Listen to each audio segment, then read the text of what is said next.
Boa tarde a todos. Que a paz de Deus esteja conosco, hoje e sempre.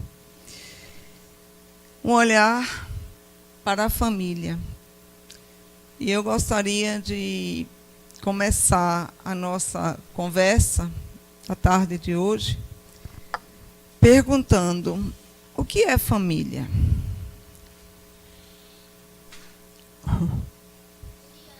União. Muito bem, Mário. Família. Hã? União. Muito bem, Mária. Quem mais? Amor. Reunião. Reunião de pessoas. Que mais? Hã? Boa vontade. Poxa, tem uma definição bem grande, né?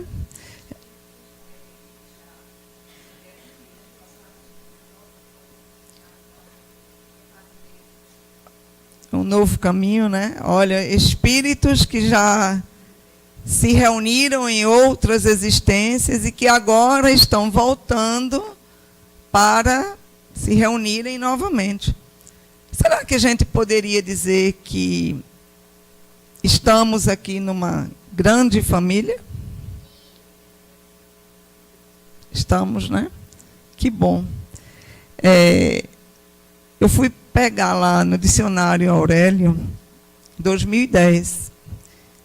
E olha só, ele diz que família são pessoas aparentadas que vivem quase sempre na mesma casa, particularmente o pai, a mãe e os filhos. Reunião de gêneros, conjunto de línguas provenientes de uma língua ancestral comum. Então, veja, todas essas definições que nós ouvimos aqui significa família, né? Mas hoje as famílias continuam as mesmas, né? Pai, mãe, filhos? Não? Pois é. Aí tem uma definição de família. A família é a união de pessoas com o objetivo amoroso da construção de um lar. O que é um lar? Onde tem amor. Todos os nossos lares são cheios de amor? E aí? Todos nós aqui estamos nos lares só com amor? Sim, né, Mário? Mário está falando da sua experiência. Sim, deveríamos, né? Mas nem sempre nos nossos lares nós temos só amor. Mas será que não temos o amor em construção? Sim, é verdade. Né? Mesmo naquelas famílias onde existem essa união de pessoas, como o Zilka trouxe, os reencontros, mesmo que não exista esse amor, mas estamos ali para, pelo menos, começarmos a nos tolerarmos. Às vezes, nós precisamos de pais que sejam mais duros, outras vezes, pais mais flexíveis. Mas vamos ver algumas outras famílias. Novas configurações familiares, né? Aqui nós temos duas mães, uma mãe, uma avó, avós, um pai e dois pais. Podemos considerá-los família? Com certeza, né? Então, a primeira definição de família que nós recebemos hoje foi união. E a partir do momento em que duas pessoas se comprometem a receber uma outra para guiá-la, para encaminhá-la, para ajudá-la no seu progresso, a gente pode dizer que aí se estabeleceu uma família. E olha a nossa grande responsabilidade. Numa das palestras de Haroldo Dutra, ele diz que família tem uma lei, a lei da cooperação. Então, onde os que ali se encontram precisam cooperar uns com os outros. Não é? Então, ter família, um olhar para essa família, ela precisa ser de muito amor, de muita dedicação, de muita renúncia. Tem uma parte, vou passar aqui. A família não depende da configuração, depende do compromisso destes para com seus filhos. E se pergunta a Chico, Chico, e o amor entre duas pessoas do mesmo sexo? O que é que você tem para dizer? E ele responde, se é amor, o que eu posso dizer contra? Então veja, se temos amor, estamos aqui, todos, a caminho de evoluirmos, o que é que nós podemos dizer contra uns com os outros? Todos nós que aqui estamos em busca da nossa... De quê? Da nossa evolução. Se estamos em busca, é porque não somos ainda evoluídos. Olha só, nós estamos numa doutrina onde tudo que ela não faz é julgar. Ou julga? Hã? A doutrina julga? Quem julga? Nós. E nós nos achamos com esse direito de julgarmos. Julgarmos quem? Hã? Julgarmos o diferente, mas nós somos iguais? Eu estou olhando aqui, não tem uma pessoa igual a outra. Todos aqui, todos nós, somos diferentes. Se nós tivermos 10 filhos, teremos um igual ao outro? Não. Por que que as mães diferenciam mesmo e as pessoas, os gêmeos univitelinos? Porque eles são diferentes. Então, por que que nós ainda nos arvoramos em juízes do diferente? Quando temos, no dia a dia, dos nossos aprendizados, uma doutrina que nos diz, todos estão no seu momento evolutivo. Cada um de nós aqui está no seu momento de evolução. Então, não adianta. Eu quero que a minha filha seja do jeito que eu quero.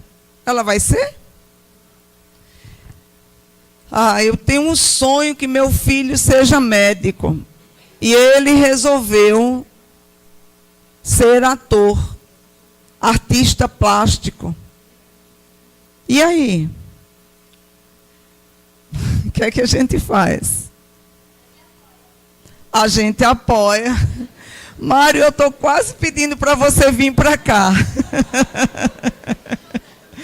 Eu estou quase pedindo para você vir para cá. A gente apoia exatamente isso. Porque é o momento evolutivo dele. É o momento evolutivo daquele que nasceu em nosso lar. Ou daquele que chegou ao nosso lar. Ou daquele que nós fomos buscar e trouxemos para constituir o nosso lar. É o momento de cada um. Porque senão, seríamos todos iguais. Imagine, todo mundo aqui, todo mundo igualzinho, pensando tudo da mesma forma. Ninguém dizia nada diferente de ninguém. Ia ser muito chato, né?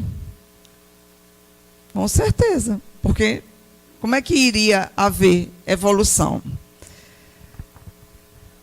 Deixa eu fazer uma pergunta. O corpo procede do corpo. O espírito também? O espírito? Aí mais um motivo para que haja respeito. Mas tem mais perguntas. Deixa eu ver onde foi que eu botei.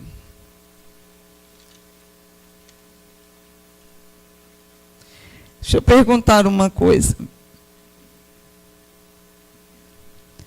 A união e a afeição que existem entre pessoas parentes são o índice da simpatia anterior que as aproximou. A simpatia anterior que as aproximou.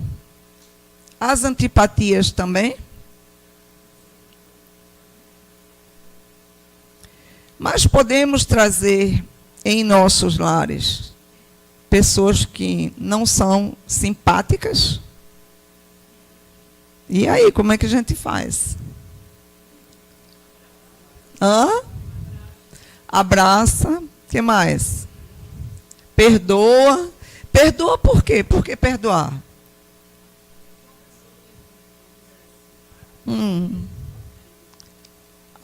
Porque uma pessoa que não nos é simpática, às vezes nos ofende.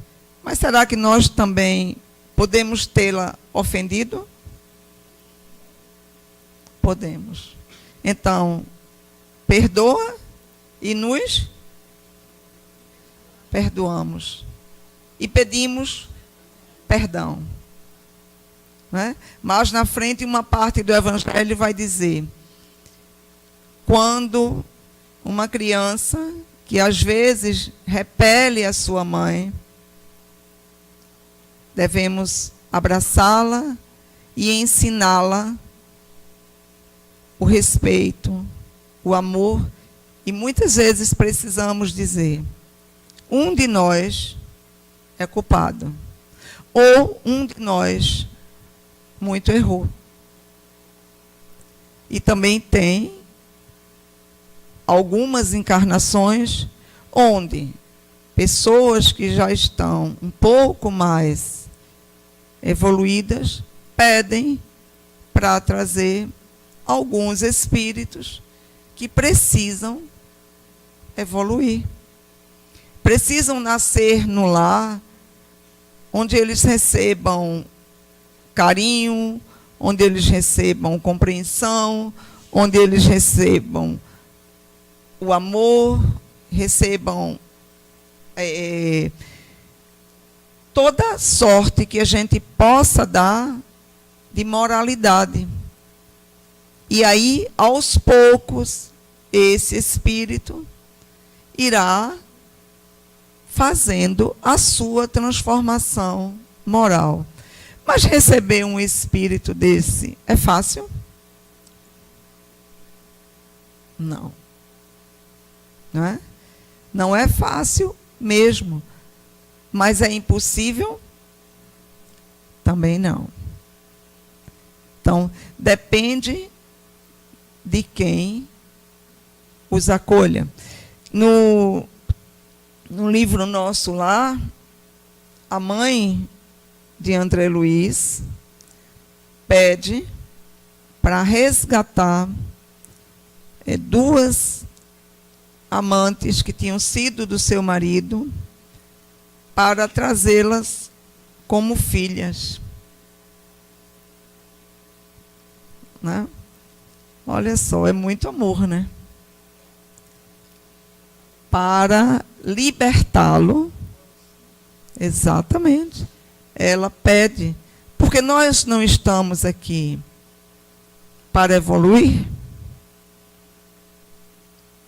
Então, olha só, quando a gente vê alguém que está numa situação muito difícil, mas que é nosso parente, o que é que a gente quer? Ajudar. Na hora que nós compreendermos que nós somos a grande família universal, o que vai contar para nós não é o laço de sangue, mas é o meu irmão que precisa de ajuda. É o meu irmão que está ali e que precisa evoluir. Deixa eu ver o que a gente tem mais aqui. A parentela corporal e a parentela espiritual. Essa é a resposta, né? Os laços de sangue não criam forçosamente os liames entre os espíritos. O corpo procede do corpo, mas o espírito não procede do espírito, porquanto o espírito já existia antes da formação do corpo. Deixa eu fazer uma pergunta para todos nós. Que espécie de filhos somos nós? De filhos. Todos obedientes a Deus? Hã? Não. Todos nós já estamos fazendo tudo o que está na lei de Deus. Ai, gostei do ainda, não é? Quer dizer, ainda não. Se ainda não estamos, é porque iremos fazer. Pois é. Será que nós somos gratos ou muitas vezes ingratos? Hã? Às vezes ingratos. Né? Os nossos filhos que estão nos nossos lares também às vezes são assim? Tem uns que os pais vai lá, dá um mimozinho, dá um beijinho. Ai, aí só reclama, né? Todos nós estamos respirando aqui. Estamos, né? Todos nós nos alimentamos hoje. Dormimos, acordamos. Tenho certeza que todos nós tomamos banho, né? Nos organizamos para virmos para cá. Quem aqui, de fato, agradeceu por tudo isso? Uma. Quem mais? 2, 3, 4, 5. Tá vendo? Olha aí. Estamos aprendendo, né? Agradecer a Deus. Agradecer ao nosso Pai, que nos permitiu acordar, respirar, né? Não pediu nada para nenhum de nós e nos permitiu estarmos aqui. Então, hoje, nós já podemos passar isso para os nossos filhos. Que bom, não é? Que você tem um pai. Que bom que você tem uma mãe. Que bom que você tem uma avó. Que bom que você tem um tio. Que bom que você tem um grande amigo. Então, que bom que nós temos alguém que de uma forma ou de outra cuida de nós. Assim como Deus, que está lá e cuida de nós o tempo inteiro. Mas vamos lá.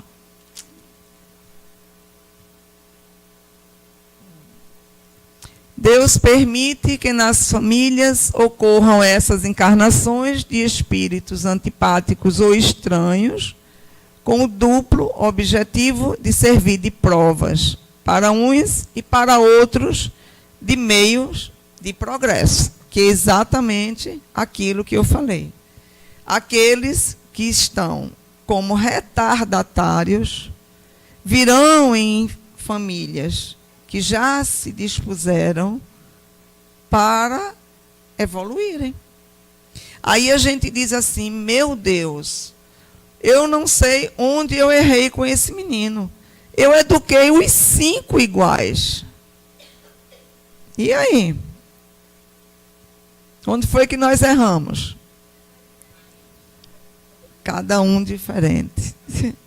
Exatamente. Quando a gente educou os 5 iguais, tinham 5 diferentes.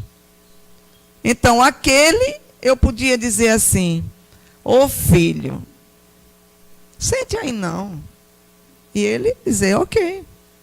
Mas aquele, o outro tinha que dizer, aí você não vai sentar, porque aí não é o seu lugar.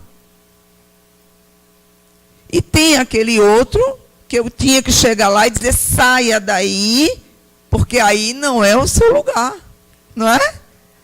E ainda tem aquele outro que vem lá e senta de qualquer jeito, e você tem que dizer quantas vezes eu já lhe disse que aí não é o seu lugar. Então, cada um, eu teria que passar uma informação diferente. Porque se eu passei a mesma informação, só serviu para um. Ou talvez para nenhum. E a gente vê muitos pais dizendo, eu não aguento mais não. Né? Olha, tem hora que a minha vontade é desistir. Já pensou se Deus desistisse da gente? Que seria de nós?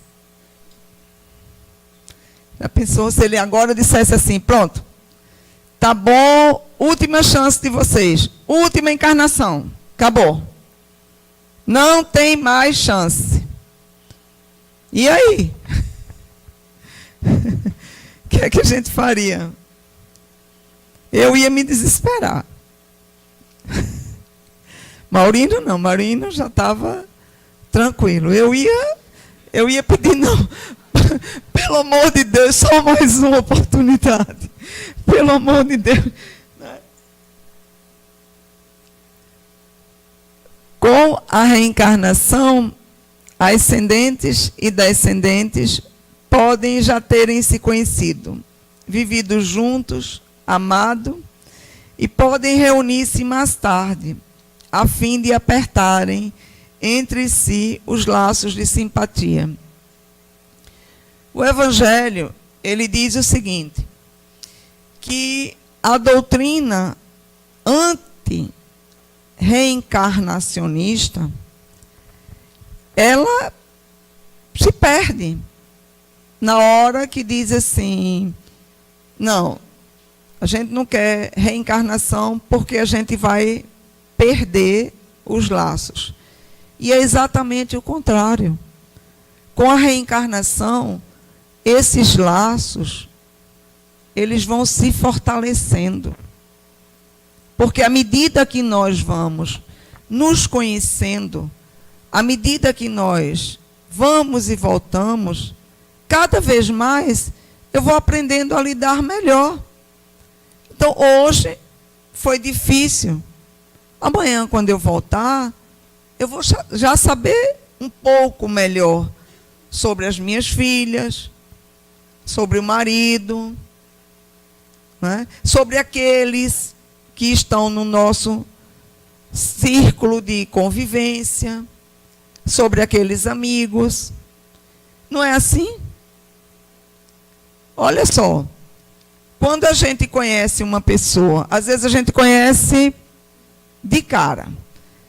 Poxa, fulano é maravilhoso, não é? Porque só conhece aquele pouquinho. À medida que vai conhecendo, aí você vai levando para a sua casa, aí você vai saindo, aí você vai... O que é que vai acontecendo? Vai aparecendo os defeitos.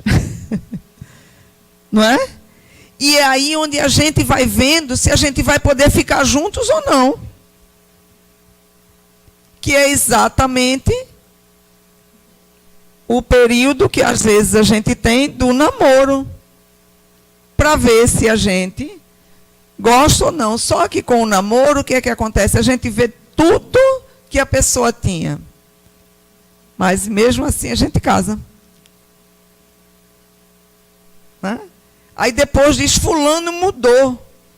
Mudou não. Às vezes potencializa. Porque dorme, acorda, dorme, acorda, dorme, acorda. Então potencializa, claro. E assim são as famílias. À medida que a gente vai se conhecendo, a gente vai vendo que ali fulano é desse jeito. Mas eu só vejo que fulano é egoísta, por quê? Hã? Ah, porque eu sou. Aí eu conheço, né?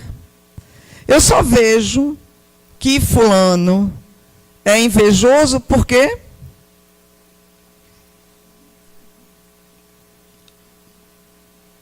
Alguém, acho que não tem ninguém aqui, graças a Deus, todo mundo aqui já se libertou da inveja. Todo mundo aqui, e ninguém tem desejo de vingança. Hã?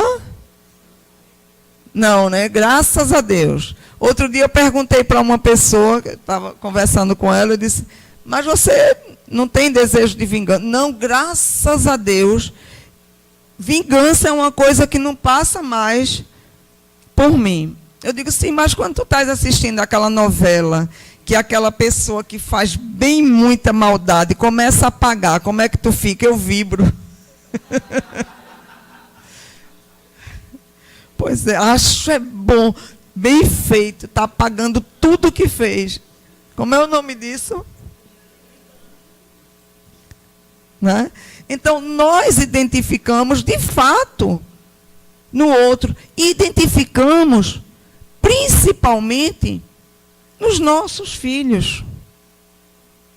Porque somos nós que desde pequenininhos víamos que ali já ia nascer aquela florzinha que não ia ser muito boa, trabalhosa. Mas aí o que é que a gente fez? Era pequenininha, a gente cultivou. Só que a florzinha foi crescendo e a gente achou, ainda estava achando bonitinho.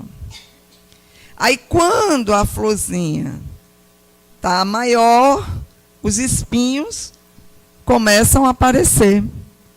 E aí, muitas vezes, o que é que acontece? Nós vemos nos nossos filhos aquilo que também tem em nós. Aí entra o choque, o conflito. Né? Eu já conversei certa vez com uma mãe que eu disse, mas ela é muito parecida com você. Deus me livre! Veja, Deus me livre. E era filha. Então, é isso que vai acontecendo em nossos lares, em nossa vida. Essa família que precisa desse olhar. Mas não é o olhar só da internet. É o olhar de verdade. Né? É o olhar real. É o olhar do estou aqui. E desde pequenininhos, como disse Virino, que os monstrinhos começam a aparecer. E aí a gente precisa ir tolhendo um pouco esses monstrinhos para que eles não tomem muita forma. Né? Limites que hoje se fala tanto, né? Limites. Mas eu posso dar limites se eu não tenho limites? Né? Como é que eu posso dizer para o meu filho: filho, não fume, porque o cigarro mata? Aí ele olha para mim e diz: pai, você fuma, você quer morrer? Né? Mãe, você fuma, você quer morrer? Veja, aí eu caio naquela coisa, né? Faça o que eu digo e não faça o que eu faço. E aí nós não exemplificamos. Só dizemos. E aí as nossas palavras, muitas vezes, se perdem. Ficam só no vento. Deixa eu ver o que é que a gente ainda tem aqui. Esse eu vou deixar para que a gente veja até o fim. O Cristo não pediu muita coisa. Não exigiu que as pessoas escalassem o Everest ou fizessem grandes sacrifícios. Ele só pediu que nos amássemos uns aos outros. Só isso. Não é? Somente isso.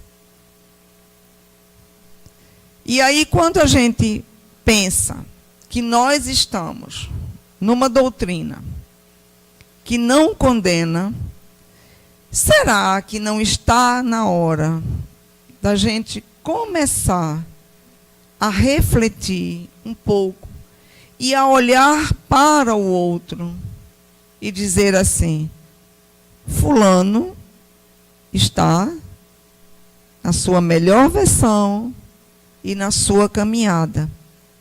O que é que eu posso fazer? Ou será que eu posso fazer? Porque depois que os filhos se tornam adultos, o que é que nós podemos fazer?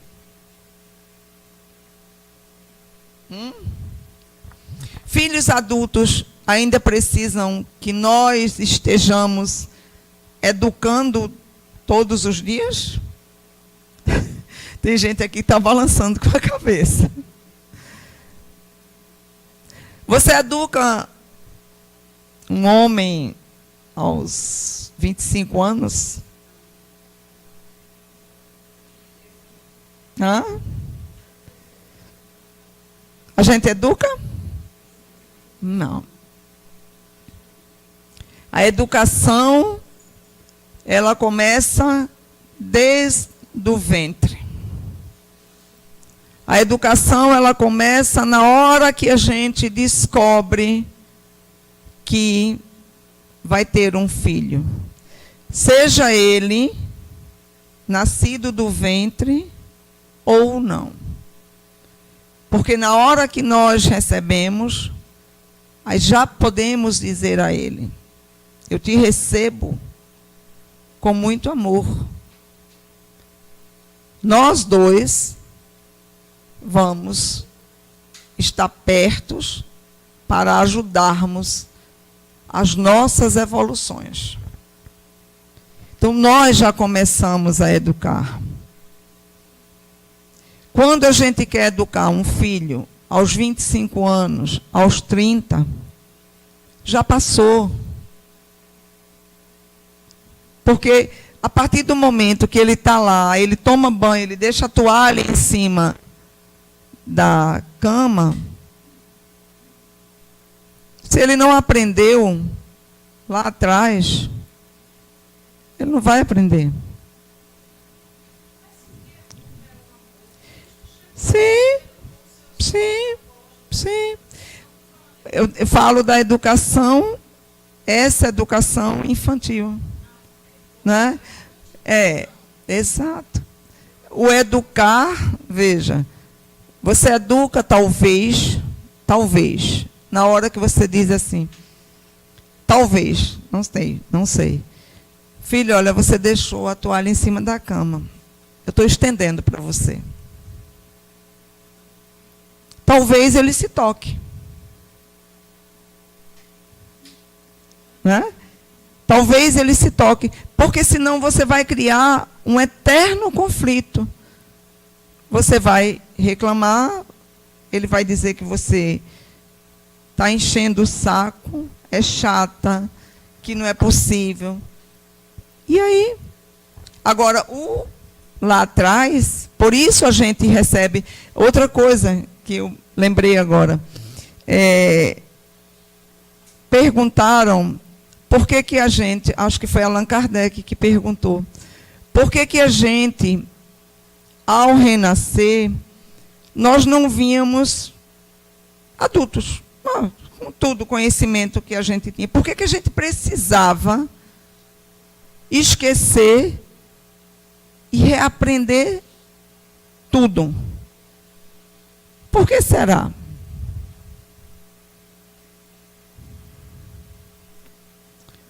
Imagina,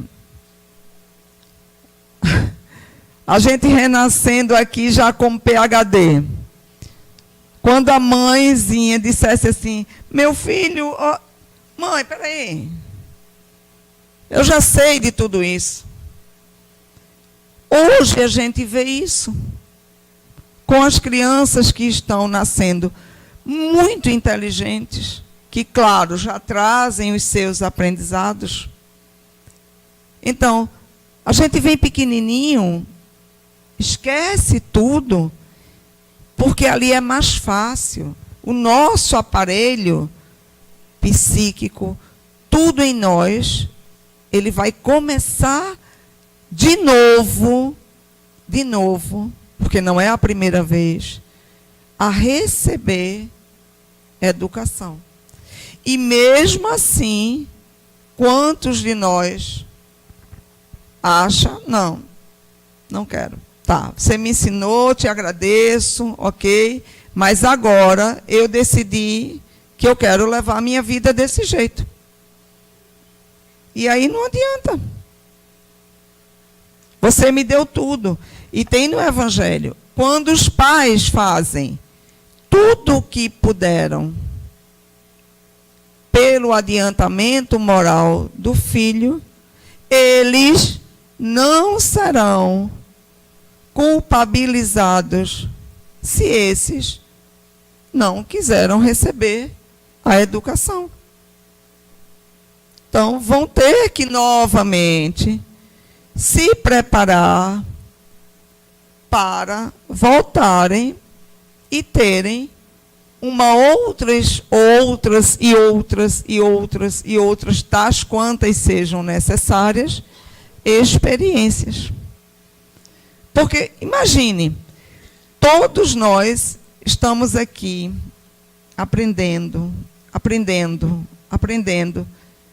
e todos nós aqui somos unânimes em dizer como é difícil a gente sair do lugar que a gente está. Porque esse lugar que eu construí é um lugar de prazer para mim. Então é muito difícil eu me transformar. Por isso que não é tão fácil.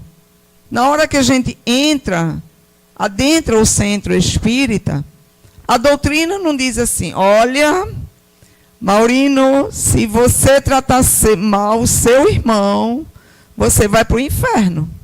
Diz isso? Não. Mas o que é que ela diz? O que é que ela diz? Maurino, você pode tratar mal o seu irmão. É escolha sua.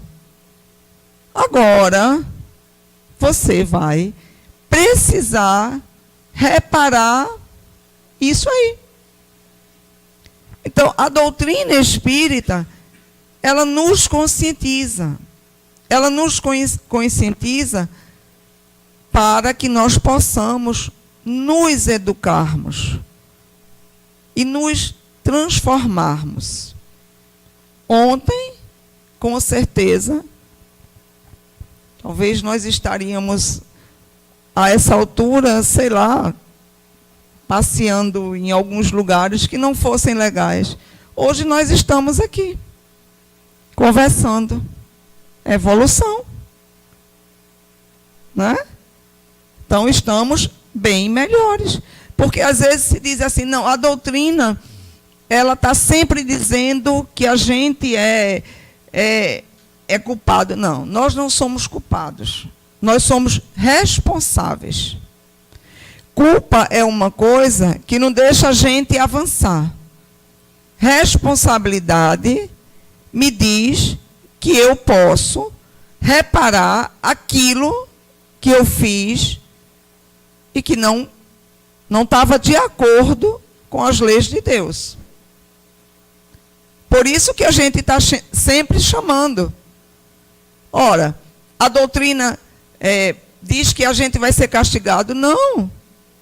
Não é. Nós não seremos castigados. Nós é que não quisemos obedecer ao nosso Pai, saímos do caminho reto e vamos ter que voltar a Ele novamente. Simples assim, não é? Bem tranquilo. Bem tranquilo, é o que Chico diz. Amássemos uns aos outros. Vamos olhar para o nosso filho, para a nossa casa, para o nosso lar, com esse amor. Amar não significa deixar fazer tudo o que quer, ou é? Não. É, Mário? É não, né, Mário? Tá vendo? Mário sabe. Mário sabe. Não é fazer tudo que quer. Né? Amar significa dizer, vamos construir e nos tornarmos pessoas, seres melhores do que somos nesse momento. Para que não precisemos passar pelos castigos. Alguém aqui bota um filho de castigo porque ele fez tudo certo? Pois é. Deus também não. Então, nós é quem saímos e precisamos voltar. E para isso, estamos todos os dias de nossas vidas aprendendo, desde a hora que acordamos, quando vamos dormir e depois que dormimos. Porque quando dormimos, saímos e continuamos aprendendo. Então, que a gente possa voltar esse olhar para a família. A família que eu diria que é a família universal. Mas principalmente para aqueles que vieram sob a nossa responsabilidade. Aqueles que ainda dependem de nós. Que a paz de Deus e o amor continue com todos nós. Que possamos, no dia a dia de nossas existências, trabalharmos para aprendermos de fato a amar. Vamos aprender, estamos aprendendo, né? Eu acho que a gente já teve uma época que a gente nem se dava conta. Hoje a gente já está bem direitinho, né, Maurino? Maurino já está aqui, ó, tranquilo. Nem precisei pedir a ele levantar a mão, que eu disse a Maurino, qualquer coisa, eu peço um auxílio. Então, que a paz de Deus esteja com todos nós. Ele disse que a gente tem mais medo de falar do que de morrer, né, Maurino? Mas é verdade mesmo. Porque imagine a nossa responsabilidade. Né? Então, quando a gente fala, não fala para o outro. A gente fala para nós, primeiramente. Então, quem primeiro se ouve é quem está falando. Daí, realmente, o nosso grande medo. Falar, nos comprometermos para poder exemplificar. É aí onde o nosso medo se torna grande. Que a paz de Deus continue conosco.